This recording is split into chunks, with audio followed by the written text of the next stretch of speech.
October 19, 1984. A nurse in Whitesburg, Kentucky answered a phone call at 3:11 a.m. and heard a teenage girl whisper, "They're in the yard. Don't tell nobody I called." The line went dead.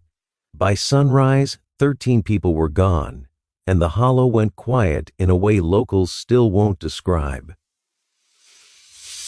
And here's the part outsiders never understand. Nobody was killed for money. Nobody was killed for land. They were erased because one family talked to outsiders. And in that part of Appalachia, talking wasn't conversation. It was betrayal. If you're ready to hear how a single interview turned into an entire purge, stay with me. But I warn you, this story doesn't ask who's guilty. It asks what a community becomes when silence is treated like survival. Letcher County, Kentucky in 1984 was a place where the world felt far away even when the radio worked. Mountains stacked on mountains, hollers so deep sunlight arrived late and left early, roads that turned into gravel and then into mud like the county was trying to shake strangers off. Coal was collapsing. Jobs were disappearing. Pride was the last thing most men still owned. And when the economy is dying, fear gets a vote in every decision a family makes. The Holbrooks weren't a gang. They weren't cartel. They were a name, one that carried weight on store ledgers and courthouse benches and hunting trails.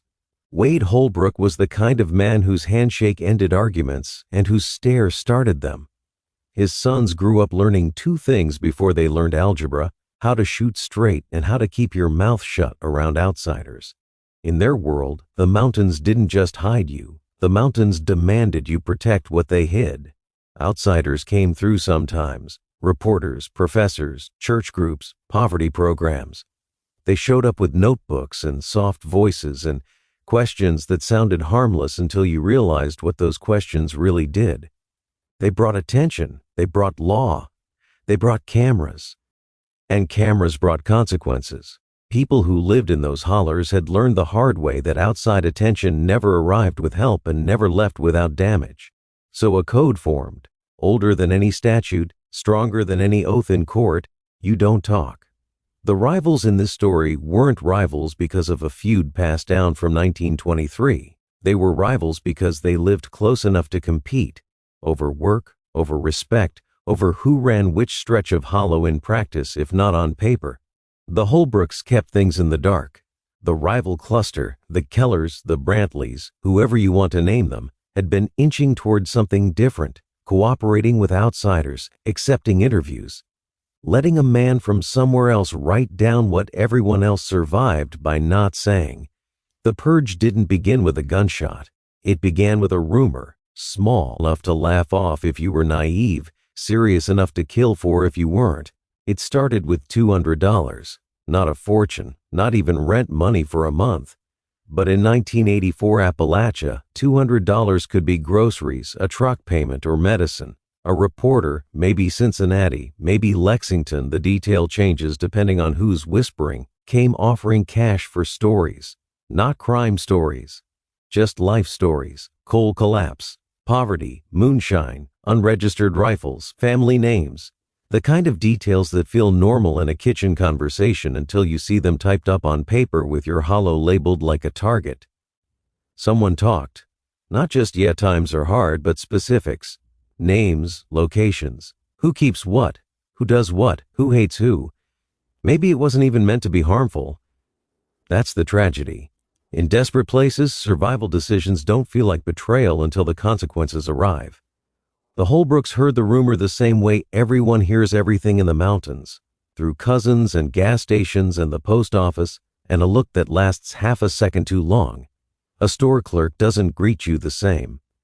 A neighbor answers your "how you doing" with a pause. Your wife comes home from groceries and says, "People stared at me like they already know something," and you realize the whole county is a wire, one spark away from fire. Wade called his sons in, not for debate, for confirmation, for alignment. The discussion wasn't should we, it was if we don't, what happens to us. That's how this logic works. Fear doesn't ask permission. It builds a case inside your head and calls it protection. They didn't call it murder. They didn't call it revenge. They called it enforcement. The word matters because in their minds this wasn't aggression, this was containment.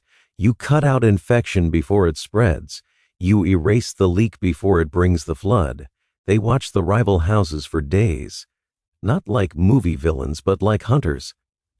Lights on at what time, dogs where, trucks parked how, which bedroom window glows from a nightlight, who leaves early for work, which kid takes the bus.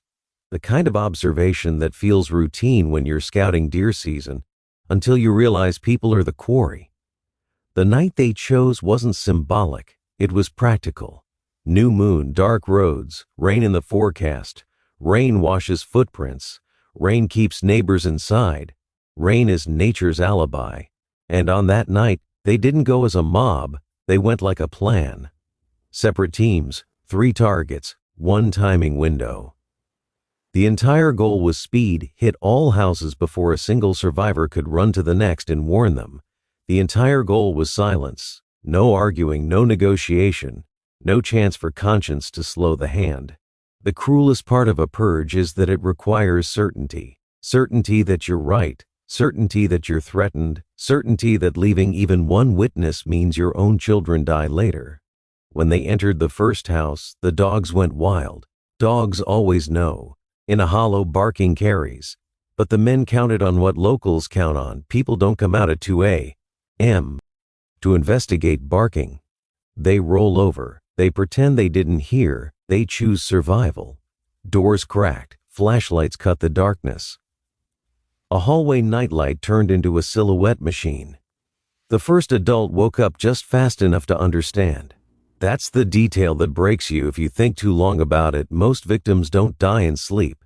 They die in the moment comprehension reaches them, when fear becomes real and there's still no exit. Across the hollow, the second team hit the next house. A father rose up thinking it was a break and a mother screamed a name.